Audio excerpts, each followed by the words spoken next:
En ce temps-là, Jésus disait à ses disciples, quand le Fils de l'homme viendra dans sa gloire, et tous les anges avec lui, alors il siégera sur son trône de gloire. Toutes les nations seront rassemblées devant lui.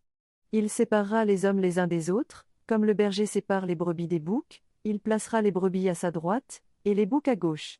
Alors le roi dira à ceux qui seront à sa droite, Venez, les bénis de mon Père, recevez en héritage le royaume préparé pour vous depuis la fondation du monde. Car j'avais faim, et vous m'avez donné à manger. J'avais soif, et vous m'avez donné à boire. J'étais un étranger, et vous m'avez accueilli. J'étais nu, et vous m'avez habillé. J'étais malade, et vous m'avez visité. J'étais en prison, et vous êtes venu jusqu'à moi. Alors les justes lui répondront, Seigneur, quand est-ce que nous t'avons vu? Tu avais donc faim, et nous t'avons nourri? Tu avais soif, et nous t'avons donné à boire? Tu étais un étranger, et nous t'avons accueilli? Tu étais nu, et nous t'avons habillé? Tu étais malade ou en prison? Quand sommes-nous venus jusqu'à toi?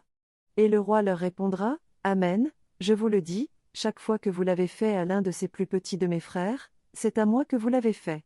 Alors il dira à ceux qui seront à sa gauche, Allez-vous en loin de moi, vous les maudits, dans le feu éternel préparé pour le diable et ses anges. Car j'avais faim, et vous ne m'avez pas donné à manger. J'avais soif, et vous ne m'avez pas donné à boire. J'étais un étranger, et vous ne m'avez pas accueilli. J'étais nu, et vous ne m'avez pas habillé. J'étais malade et en prison, et vous ne m'avez pas visité. Alors ils répondront, eux aussi, Seigneur, quand avons-nous vu avoir faim, avoir soif, être nus, étrangers, malades ou en prison, sans nous mettre à ton service?